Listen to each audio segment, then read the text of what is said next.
Alright then everybody, this is Yara here and I'm over here with Zach that got first place at our locals. And what deck are you playing, Zach? I'm playing Tenpai. We played it on release weekend. Alright, so do you have any shout outs or anything you want to say? Shout out to all the boys at the GM. Shout out my brothers. And then shout out John, who helped me get this deck when it came out because I had a QCR Evil Seed. Okay, sounds good. So Shout out Taylor Massey also. alright, that sounds good. So we're gonna get started then. 3 Hydra, because it's the best. 3 Chandra, because it's the best. 2 Fadra. Some people are back and forth on 2 and 1. I wanted 2 because if I go first, sometimes I'll use it under seals, and then when I go again, I'll want another one. So I'll just play 2. I'll play 4 the field spell because it's amazing. 3 Kaiman because you have to. 3 Prosperity. This helps a lot with the consistency in the deck. We're still missing the Poplar that we'll get the weekend of Nats, so we're still playing this. And then everything else is going to be hand traps and droplet. So we have the 3 droplet. This card is just amazing, especially when you can send stuff like Prosperity, Terraforming, Kaiman all off of it. It's just amazing. And then we play 19 hand traps. 3 shifter. This never hurt me ever. I always OTK through it. There was one time where I had Prosperity in this up, and that made it a little awkward to do enough damage.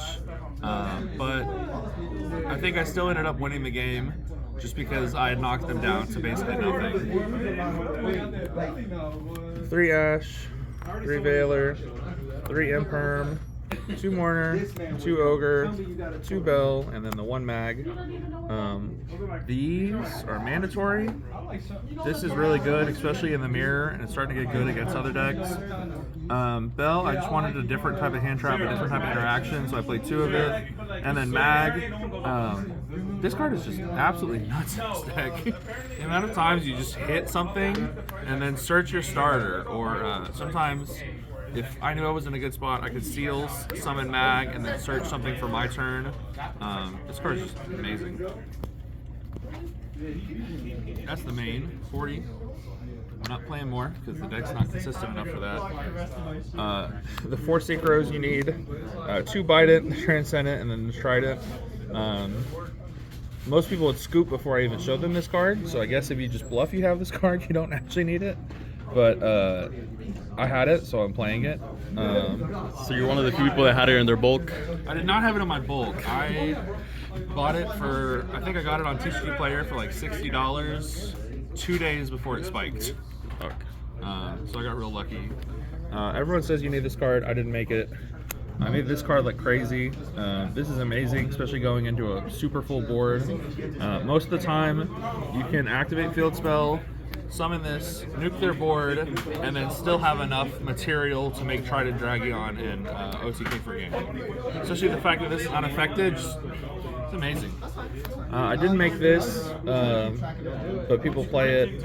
This is not staying in my extra deck. It was just there because I had a 7. I thought it might come up over SP Little Knight, so I played this. There was no Ubel at the local that night, but this card is still MVP against Ubel. And then Lynx, Seals, Hida, Princess, Raging, Zelantis. These are the 5 links you have to have. These never came up. I never got debarriered. And honestly, I don't think this is really that good in a D-barrier because you have to have 1 monster plus full combo to go into it. So you have to have something like Fenrir, Pankratops, or something like that. Really, the Princess came up like crazy in the mirror. And the Hida came up in the mirror because you can summon either your stuff back or if you have a Tenpai engraved, summon it and keep going off. I didn't get to use these, but I'm sure I would if I didn't have such good synchros. Do you think this card will eventually get banned? It's kind of like Elf, right? I mean, it is, but I don't think they're going to hit it until maybe 2025. Yeah. And then last one's 15 was Typhon. I never made this. It was just something to send off Prosperity. I'm sure it's useful in some matchups. I just didn't use it. Side deck. I side decked the nibs. I was scared. I was gonna walk into a million Tenpai at locals tonight, so I sided it. It only came up once or twice. Didn't really matter. 2 Santa Claus. This is gonna go up to 3 next week, just to get rid of the Towers monsters. And sometimes I don't want to go into Black Rose. I just want to tribute it and then do my normal shenanigans. 1 called by for stray hand traps.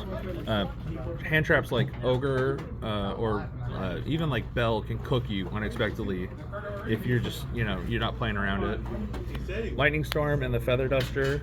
I'm looking at possibly these in the main over the Shifter, just as like a game 1 scenario, because I don't want dead hand traps against like Cash and Flu, because those aren't necessarily the best matchups for us. So these might go in over Shifter in the main moving forward, but these are okay tonight. 3 Crossout. We play a million hand traps, and I don't want to get hand traps back. And also, the Crossout works well with D-Barrier. This D-Barrier is going to get cut to 1, because I'm never going to plan to go first. It's just going to be an unfortunate thing if it happens. I don't think people are... they might make me go first, but I think some people are scared of Heat Wave and all that. So this is probably going to go down to 1, and I'm going to throw in some more tech options here so that we can do that. My rounds were 2-0'd. It was like a 60-card plant pile. It was like Rika, Sun Avalon, Rika. It was crazy. I like Ash Lone Fire, and he's like, cool, Evil Seed, search Bloom, Bloom summon Samurai. And I was like, what the? And then Beetle can summon back Lone Fire. That deck's wild. 2-0 the Mirror. It was my first time playing the Mirror. I've never had the Mirror. I just kind of went with what I thought worked, and it worked out. 3rd round was Plunder Runic, based off that list that it just topped the YCS. That was probably the toughest matchup all day. I never got to OTK that matchup. It was always I ran into something. And then round 4 was Voiceless Voice. I just had enough hand traps to always stop him, and I always had drop lit, and so that matchup was light work. Just OTK both times. Where do you think this deck is in the meta right now? Do you think it needs the new support to be like super strong? I don't know if it's as strong as Snake Eyes, but I think it's at least tier 2 and above. It's going to see quite a bit of representation due to the fact that it's cheap. It's pretty accessible. So I think technically in terms of representation, it'll be tier 1. I think power level it might be 1.5 or 2. Okay. Sounds good. Congratulations, Zach. Appreciate it. Thanks.